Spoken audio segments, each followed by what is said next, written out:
Hey everyone, welcome back to episode 7 of 19 Bosses, where we pull back the shiny curtain of corporate America and tell relatable stories in hopes of helping you all navigate the business world. I'm Julie. And I'm Sabrina, and today we're bringing you a story that we like to call Two-Faced Friends in Corporate Politics. Yes. So this is a story that took me a while to feel comfortable enough to be able to share. And it's one that you have never heard before, Sabrina. But it's a story that really reinforced the fact that once you say things, you put words out there, you can never take those words back. This lesson stuck with me throughout my entire career. And every time I would feel frustrated, like things were unfair, or I felt that someone needed to be called out on their BS, I would always stop and check myself. For me, moving on from this incident, it always made me think, how would I feel if I were in their shoes? Honestly, this isn't just a work lesson, but a life lesson. And while I was always raised to be mindful of how I speak to others, this story really drove that concept home. This incident and the story you have to tell, it's about one of your bosses, right? In true 19 Bosses fashion, I know that you have a name for them. What are we calling this boss? Well, I like to refer to him as Mr. Taxi. I know, a bit of an unusual name, but the reason why I call him this will make sense when we get to the end of the story. So where does this story begin? Okay, so let's start with a little background for some context. So at this point in my career, I had had a lot of bosses in corporate, and I had seen a lot. So I really didn't think that there was that much that could faze me by this point, but I was wrong. And just like in one of the earlier stories that I shared, the company that I was with was once again in a position where they needed a new perspective. And they needed someone to help us course correct some issues in the sales org. The hope was that whoever they brought in could not only resolve the issues, but also set up the sales team for some real success going forward. The company needed to grow revenue, and there was a strong emphasis on partnerships contributing to the bulk of that revenue. So this is where Mr. Taxi came in. He was just what they were looking for. He had a great resume, lots of success across a variety of roles and industries. He had turned around teams at a few of his previous companies, and he had a reputation of being someone who would stop at nothing to make sure the people around him were successful.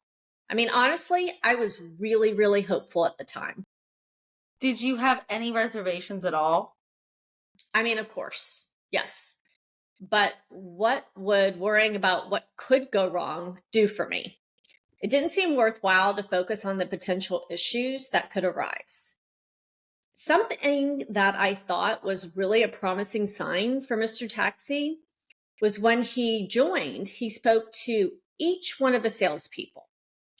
He spoke to the cross-functional teams. He spoke to anyone that would give him 2 minutes because he wanted to learn what was working and what wasn't in the organization before he gave his opinion on what needed to be done to right the ship. And often when we spoke during the first few weeks while he was on the job, he made it known that he wanted to know everything: history, missteps, things I thought we should be doing better or could be doing better. It seemed at the time like he was exactly who we needed. He was clearly smart and he seemed up for the challenge. Additionally, you could say he made himself out to be besties with everyone he worked with. Overall, we got along pretty well. Actually, he would probably say that we got along great. I'd even say in some way we became friends. Close friends, like some of the people you've worked with and still talk to and have lunch with today, or friends in the colleague sense? Friends in the colleague sense. I think that the colleagues who've later become true close friends of mine stemmed from us sharing some crazy stories and memories in various work settings. We felt like we were in the trenches together with some of the crazy bosses that we shared. And this helped us form a connection long after we worked together. Yep, I definitely have some once colleagues, now close friends, stemming from similar situations. So what exactly happened that changed your work dynamic with Mr. Taxi?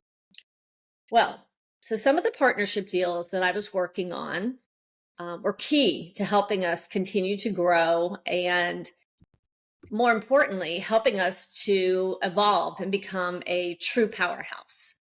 So naturally, senior leadership was asking for me to report to them any hurdles, significant changes in the deals, and they were pretty involved in some of the conversations that we would have with leadership teams from these other companies. Well, I can't say for sure why this rubbed Mr. Taxi the wrong way, but over time, it became clear that in some way, shape, or form, he felt like I was overstepping him and minimizing his role. I could tell this because he began to get really passive aggressive with me, especially when senior leadership would call me into their office for meetings and they would ask me questions and updates directly. I mean, I always did my best to share updates with him in case he missed something, but I think he really believed that this was intentional.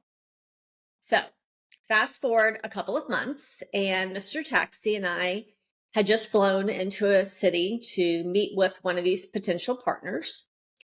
Now, I'm not going to say, or I won't say the name of the city, but we met at the airport and we got into a taxi together to head to the hotel for a meeting that we would have the following morning.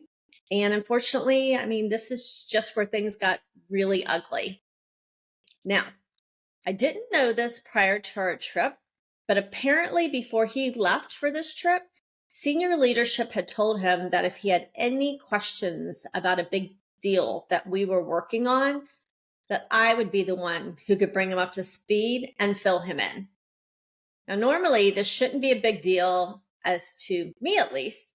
He had a whole team to remember the deals of, and he couldn't be expected to know every detail of every deal across the whole team. But for whatever reason, this triggered Mr. Taxi, and I think he probably spent his entire plane ride thinking about this. What should have been an innocent comment from senior leadership seems to have made Mr. Taxi think that leadership was insinuating that there was no need for him to help me move my deals along. Well, I could tell the second that we got into the back of the taxi that Mr. Taxi was upset about something. I mean, he was really irritated. And it wasn't long before he just opened his mouth and he just started spewing out some of the meanest and craziest things I've heard in a long time. I mean, honestly, maybe ever. I mean, he was really, really mad. I mean, his face was just bright red. Do you still remember to this day what he said to you in that ride? Yeah, I mean, it is unfortunately seared into my memory, but I can't say everything he said, and I'm not going to. I mean, basically, he was just pissed because he felt that I was undermining his authority. He didn't believe that senior leadership would have come to me directly about my deals, and he believed that I was going out of my way to overstep him. He believed that he should be the only person to control communication outside of our team.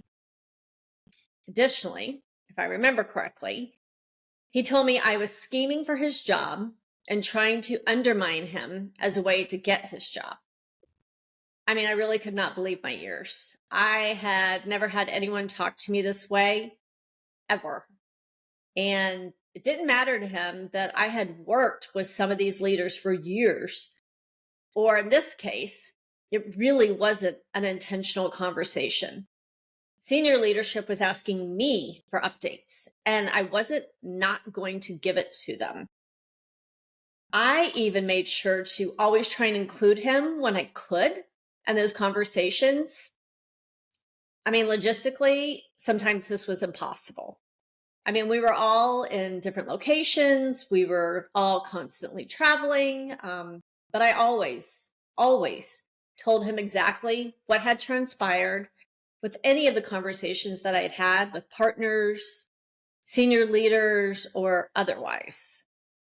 How long did he basically just go at you personally during that taxi ride? Yeah, so it was the entire taxi ride. It was pretty awful. I think I held it together quite well. At least I don't know. I think I did. We got to the hotel and he hopped out and he left me to pay. But I was shaking so badly, Sabrina, that I could barely get my wallet out. The taxi driver who'd been witnessing all of this asked me if I was okay. I told him I was. I mean, what else was I going to say? I know he felt horrible for me. He was an older gentleman who'd probably seen a lot of chaos in the back of his taxi. But something told me in his experience that he hadn't seen something quite like this before. He told me that he was concerned about me and that he didn't feel right about leaving me. I told him that I would be fine, but he insisted that he at least walk me to the front desk. He took my suitcase and he just made sure that I was okay before he left. I mean, it was such a small act of kindness, but in the moment, it meant a lot to me.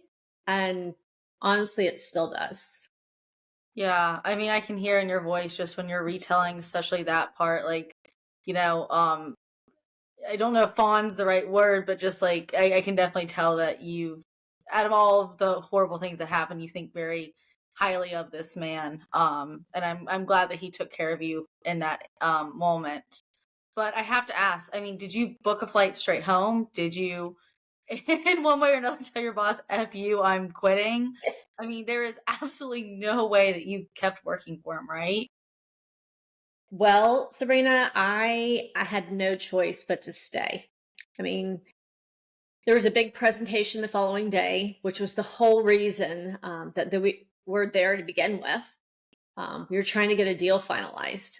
And I somehow, to this day, I do not know how I pulled it together, but I somehow managed to get through that presentation.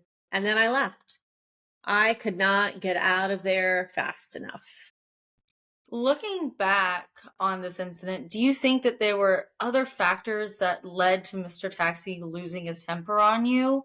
Or do you feel like he was possibly insecure? There was something else outside of work that contributed to it? Yeah, I mean, I've had a lot of time to obviously reflect back on that incident. And I think that he was always insecure. I think that that is a big reason as to why he tried so hard to be friends with everyone. And he always seemed like he had the best interest of those around him. Now, from my experience, I believe that often people who are insecure with themselves will go to extremes to make themselves feel important.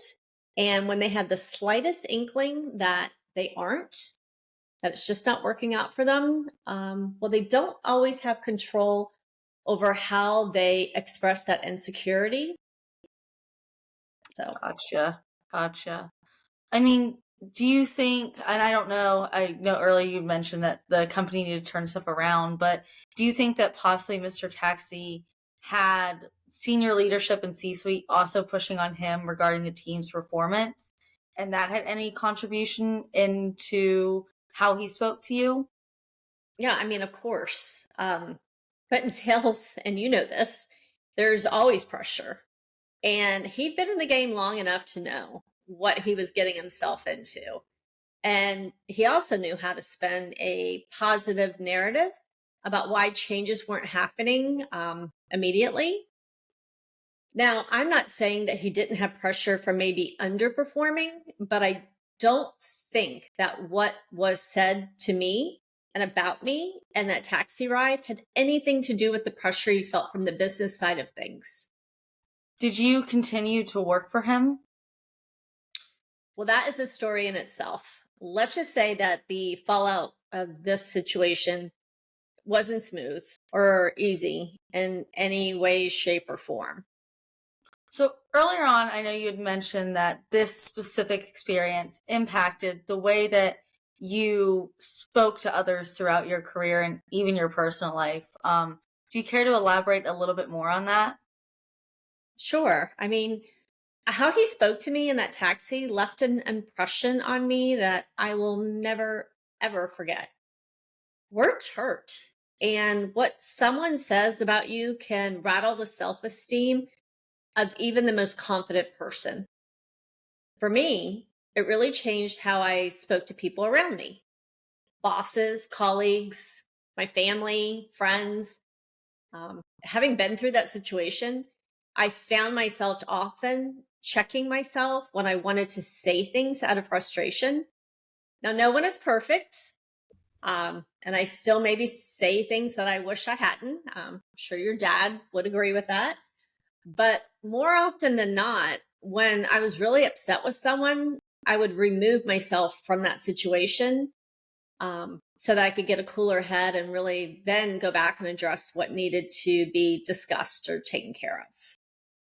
Did Mr. Taxi ever apologize after you guys had left the city?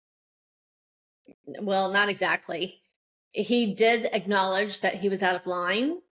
Um, I'm not sure he even really knew how to address what happened, Sabrina, but I think both he and I knew that he couldn't take back what he said. So any semblance of trust between us was just squashed. I really couldn't ever look at him the same way again. I mean, after this, there was no way that I could go on working for him. Now, how all this came to be, again, is a bit of a longer story, but suffice it to say that I was working for a new boss not too long after this incident occurred. It sounds like Mr. Taxi might have the most chaotic story out of all your bosses yet. Yeah, I mean, it's definitely one of my least favorite memories working in corporate. I really wouldn't wish this on my worst enemy. It was just a bad situation all the way around. Do you have any advice that you would give to someone who possibly finds themselves working for someone who is passive aggressive, or some might even say verbally abusive, depending on the situation? Protect yourself. I think that sometimes we get so caught up in the chain of command that we forget that it's okay to stand up for yourself. And you shouldn't let anyone talk to you any way that makes you feel uncomfortable in a demeaning way, or that you feel as though your job may be threatened. Yeah, I know that I had a similar experience to this with one of my bosses, unfortunately.